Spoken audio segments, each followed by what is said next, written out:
Urmărirea comportării în timp a unui proiect nu se termină la darea lui în folosință. Dimpotrivă, abia atunci începe cea mai importantă etapă din viața acestuia, exploatarea.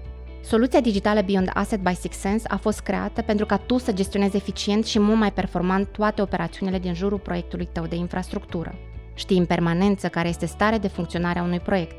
Primești date în timp real despre cum performează acesta. Optimizezi și planifici toate operațiunile de întreținere. Ai acces instantaneu la informații și statistici securizate, ușor de înțeles, despre orice incidente operaționale, tehnice sau de siguranță structurală.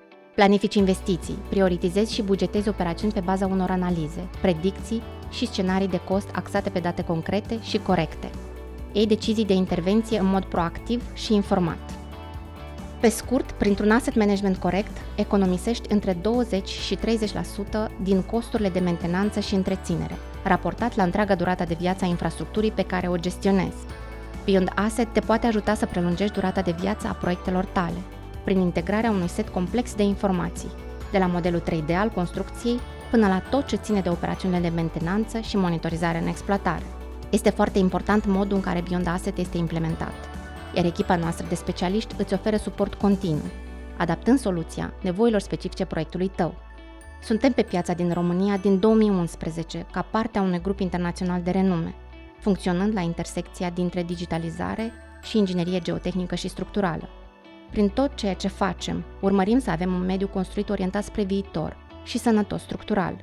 Soluțiile noastre digitale aplicate în infrastructura de transport au fost premiate și recunoscute de mai multe ori pentru inovația și eficiența lor.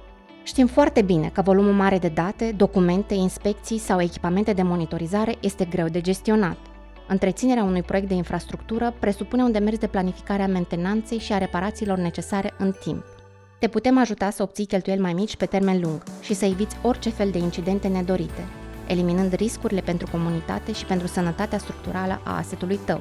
Doar astfel, calitatea proiectului rămâne pe primul loc, fiind atent monitorizată și verificată pe toată durata de viață a acestuia.